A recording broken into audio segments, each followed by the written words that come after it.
Hello everyone, मैं ब्रजेश कुमार और आप देख रहे हैं आपका अपना चैनल इंस्टीट्यूट गुरुजी। और आप सब कैसे हैं? जैसा कि मैंने लास्ट वीडियो में आपको कहा था कि अगली जो वीडियो आएगी, यानी कि जो आज वीडियो है आपकी इस वीडियो के अंदर में आपको मैं हिस्ट्री के बारे में, उसके चैप्टर्स के बारे में, टॉपिक्स के बारे में पढ़ाऊंगा जो आपको हर एग्जाम में फायदा पहुंचाएगी। यानी कि इसके लिए कोई बाउंडेशन नहीं है कि कोई एक ही एग्जाम का वो फायदा होगा, बल्कि आप जो भी सरकारी जॉब के लिए तैयारी कर रहे हैं उन सारे एग्जाम में आपको इस वीडियो से 100% मदद मिलेगी। तो गाइस चलिए स्टार्ट करते हैं। तो आज का जो हमारा टॉपिक है उसका नाम है वैदिक सभ्यता। आज का हमारा टॉपिक जो है उसका नाम है वैदिक सभ्यता। अगर मैं वैदिक सभ्यता की बात करूं तो इसके बारे में आपने सुना है, आपने किताबों में पढ़ा होगा या आपने किसी के मुख से सुना होगा इस बारे में कि वैदिक सभ्यता भारत के अंदर में या कहें इस पूरे इतिहास में उसका जो काल अनुक्रम है, यानी जो समय है, वो बताया गया है। क्या बताया गया है कि 1500 बीसी से लेकर 1000 बीसी तक है।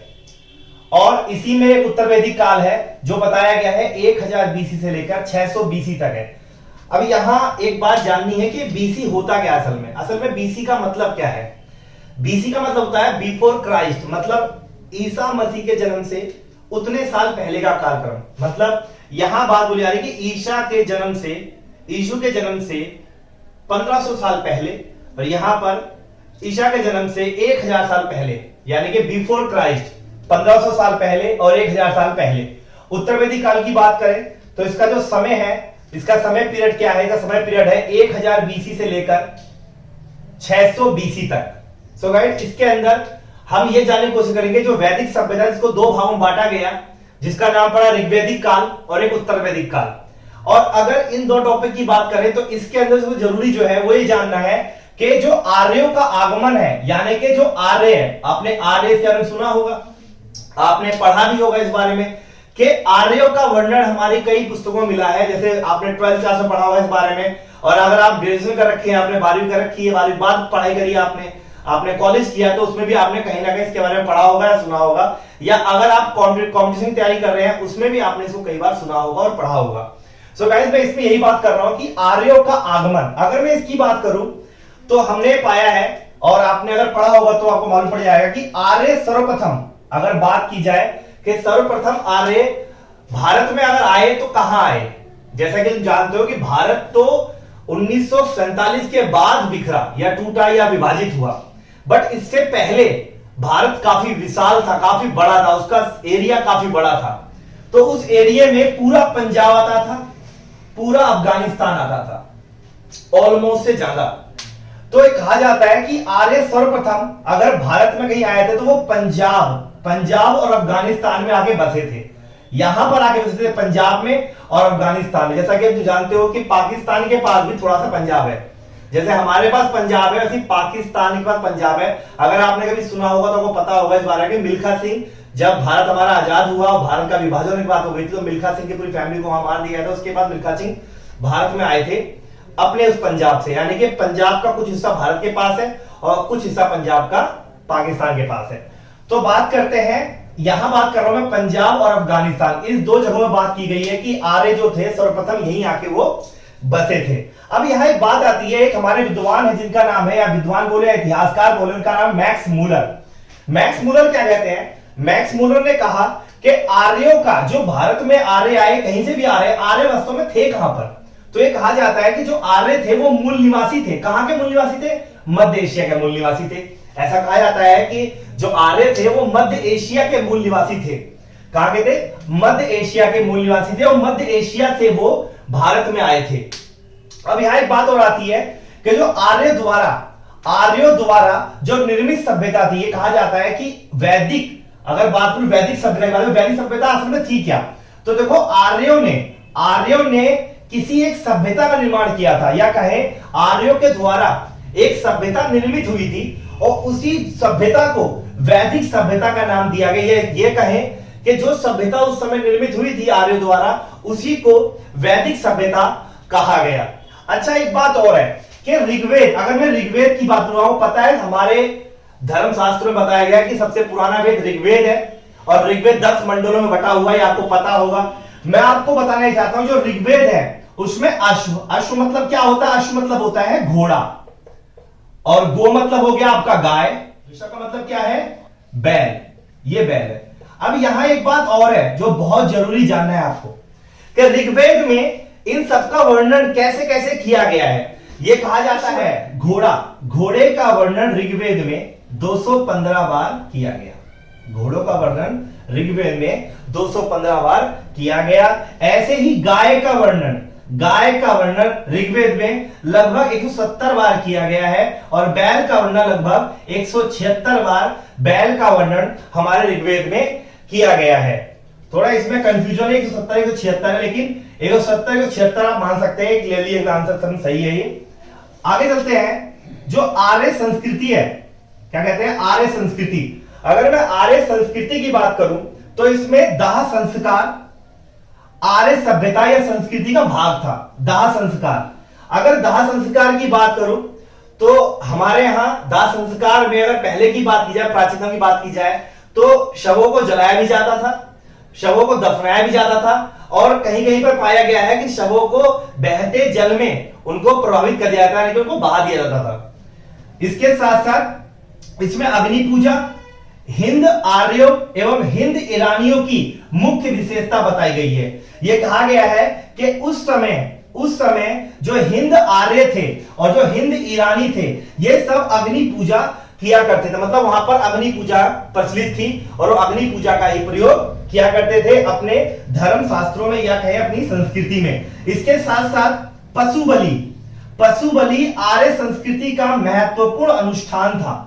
कहने का मतलब यह है कि अगर जैसे आपके घरों में, हमारी संस्कृति में अनेक अनुष्ठान होते हैं, अनेक अनुष्ठान होते हैं, कोई जन्म लेता है तो अनुष्ठान होते हैं, कोई मरता है तो भी अनुष्ठान होते हैं, बहुत सारे ऐसी संस्कृति रीति रिवाज का हम पालन पोषण करते हैं, उनको हम प्रयोग में लेते हैं। अब यहां बात की जाए पशु बलि, इसी तरह से आर्य संस्कृति का महत्वपूर्ण अनुष्ठान जो कहा गया वो पशु बलि कहा गया, अर्थात कि उस समय जो आर्य थे वो अपने धार्मिक अनुष्ठानों में पशु बलि अर्थात पशुओं की बलि दिया करते थे।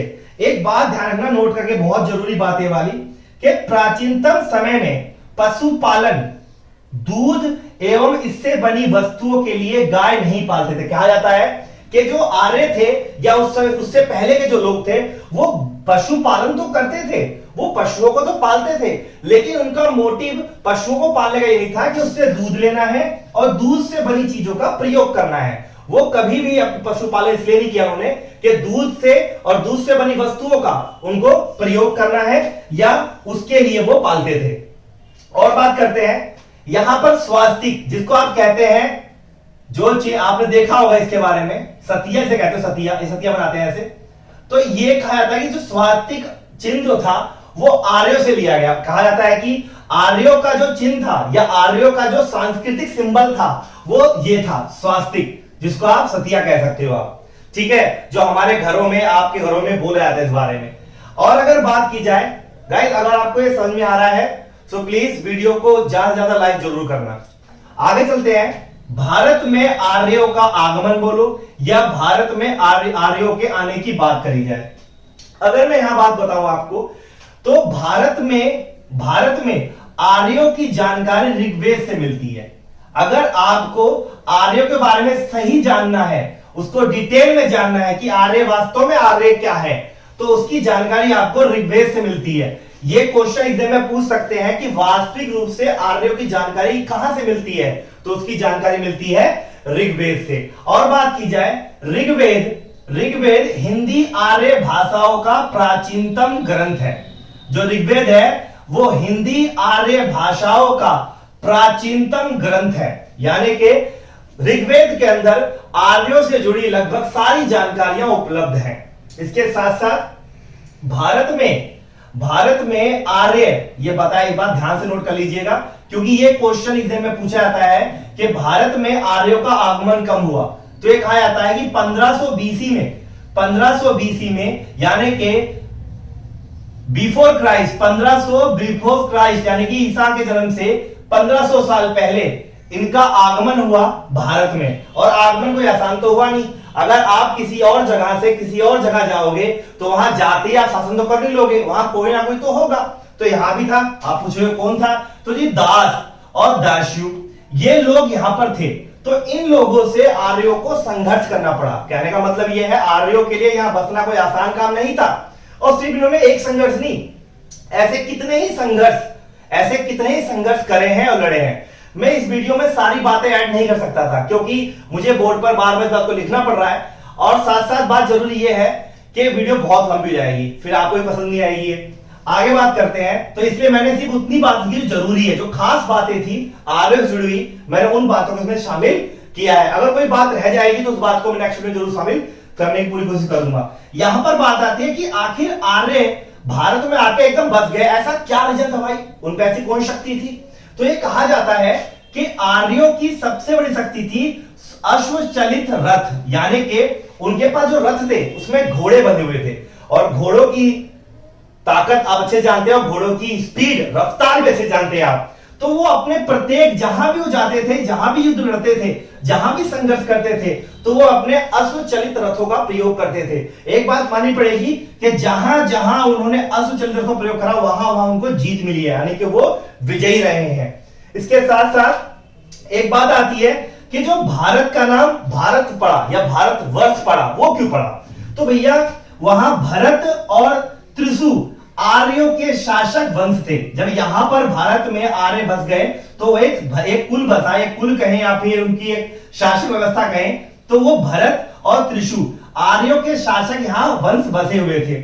और जो भारत देश का नाम इसी भरत कुल के आधार पर क्या पड़ा, भारतवर्ष पड़ा। तो हमारे देश का जो नाम भारत पड़ा वो किस नाम पर पड़ा, वो भरत कुल के नाम पर इसका नाम भारतवर्ष पड़ा। वैसे तो भारत के बारे में अनेक कहानियां हैं हमारे इतिहास में कि भारत का नाम वासुदेव भारत कैसे पड़ा। गाइस, ये जो मैंने आपको बातें बताई हैं ये सिर्फ वो जरूरी बातें हैं। इसमें मैं ये नहीं कहूंगा कि मैंने आपको आर्य के बारे में सब कुछ बता दिया, लेकिन मैंने कोशिश करी है जो जरूरी बातें हैं आर्य के बारे में वो सब आपको मैं बता सकूं। उम्मीद करता हूं कि आपको ये बहुत कुछ समझ में आया होगा। अगर इसमें आपको कोई भी कमी लगे तो प्लीज कमेंट जरूर कीजिएगा, वीडियो को लाइक भी करिएगा, और साथ साथ एक बात ध्यान रखना, अच्छे से रखना कि एक सीरीज शुरू करी है मैंने। इस सीरीज के अंदर में आपको इतिहास से मैं रूबरू कराने की पूरी कोशिश करूंगा, आसान से आसान कंटेंट को लाकर आपको समझाने की पूरी कोशिश करूंगा, ताकि आप इतिहास में अपने आप को बेहतर से बेहतर बना सके। गाइस, आपके सपोर्ट की बहुत जरूरत है। उम्मीद करता हूं कि आपको ये वीडियो पसंद आएगी। आप ज्यादा से ज्यादा सपोर्ट करें, सपोर्ट दिखाओ गाइस, प्लीज सपोर्ट दिखाओ। इस वीडियो को शेयर करो, लाइक करो और कमेंट जरूर करना। मर्जी आपकी, आप कमेंट अच्छा करो या बुरा करो, क्योंकि आपका बुरा कमेंट ही मुझे आगे लेके जाएगा, क्योंकि आपके द्वारा निकाली गई कमियां ही मेरे को सही रास्ते पे लेकर आएगी। सो गाइस, तब तक के लिए जय हिंद, जय भारत, नमस्कार।